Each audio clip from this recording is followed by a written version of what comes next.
अस्सलामु अलैकुम वरहमतुल्लाहि वबरकातुहू।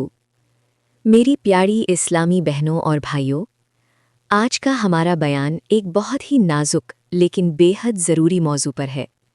आज हम उस गुनाह की बात करेंगे जिसे अल्लाह ताला ने कुरान में सख्त तरीके से हराम करार दिया है। आज का मौजू है ज़िना करने वाले पर दुनिया और आखिरत में आने वाले अजाब। मेरी बहनों, इस्लाम सिर्फ इबादत का नाम नहीं बल्कि पाकीज़गी, हया और इज़्ज़त की हिफाजत का दीन है।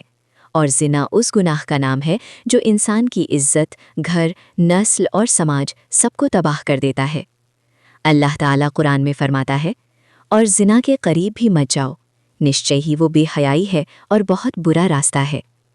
ध्यान दीजिए मेरी बहनों, अल्लाह ने ये नहीं फरमाया कि ज़िना मत करो, बल्कि ये फरमाया कि ज़िना के करीब भी मत जाओ, क्योंकि ये गुनाह धीरे धीरे इंसान को अपने जाल में फंसाता है।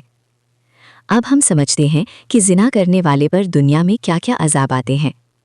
सबसे पहला दुनियावी अजाब, दिल से सुकून का उठ जाना। ज़िना करने वाला बाहर से हंसता दिखाई देता है, लेकिन उसके दिल के अंदर बेचैनी, डर और शर्म भरी होती है। ना उसे नमाज में मज़ा आता है, ना दुआ में सुकून मिलता है। दूसरा अजाब, चेहरे का नूर ख़त्म हो जाना। नबी करीम सल्लल्लाहु अलैहि वसल्लम ने फरमाया कि गुनाह से चेहरे का नूर चला जाता है।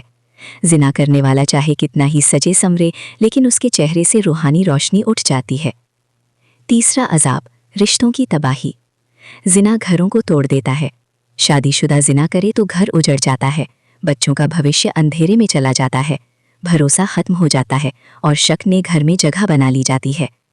चौथा अजाब, बदनामी और ज़िल्लत।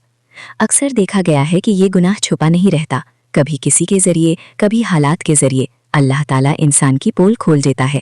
फिर वही लोग ताने देते हैं जो कभी तारीफ़ किया करते थे। पांचवा अजाब, रोज़ी में तंगी।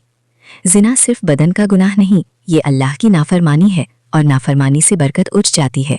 कमाई आती तो है, लेकिन खर्चों में ख़त्म हो जाती है, सुकून नहीं मिलता। मेरी बहनों, अब हम बात करते हैं उस अजाब की जो मौत के बाद शुरू होता है, कब्र का अजाब। हदीस में आता है कि नबी करीम सल्लल्लाहु अलैहि वसल्लम ने एक ख्वाब में देखा कि कुछ लोग हैं जिनके तनूर जैसे गड्ढे हैं, नीचे आग जल रही है और उसमें नंगे मर्द और औरतें जल रही हैं।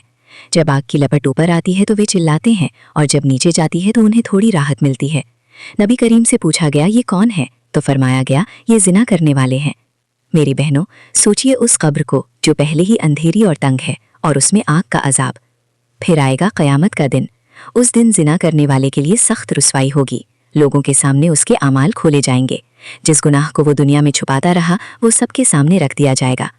नबी करीम सल्लल्लाहु अलैहि वसल्लम ने फरमाया कि क़यामत के दिन कुछ लोग ऐसे होंगे जिनसे अल्लाह ताला ना बात करेगा, ना उनकी तरफ रहमत की नज़र से देखेगा, और उनके लिए दर्दनाक अजाब होगा। उनमें ज़िना करने वाला भी शामिल है। फिर जहन्नुम का अजाब। जहन्नुम की आग कोई मामूली आग नहीं, ये वो आग है जो दिलों तक पहुँच जाती है। ज़िना करने वाला अगर तौबा किए बिना मरा तो उसके लिए जहन्नुम का अजाब है। लेकिन मेरी बहनों, ये बयान सिर्फ डराने के लिए नहीं है, ये बयान उम्मीद देने के लिए भी है। अल्लाह ताला बहुत रहम करने वाला है। अगर कोई इंसान सच्चे दिल से तौबा कर ले, रो रो कर अल्लाह से माफ़ी मांग ले, गुनाह छोड़ दे और दोबारा उस रास्ते पर ना जाए, तो अल्लाह उसके गुनाहों को माफ़ फरमा देता है। कुरान में अल्लाह फरमाता है, निश्चय ही अल्लाह सारे गुनाह माफ़ कर देता है। मेरी बहनों, आज अगर हम खुद को बचा लें, अपनी निगाहों की हिफाजत कर लें, हया को अपनाएं और हराम रिश्तों से दूर रहें, तो यही हमारी दुनिया और आखिरत की कामयाबी है। अल्लाह ताला हम सबको ज़िना जैसे गुनाह से बचाए, हमें पाक दामन बनाए और अपनी रहमत के साए में रखे।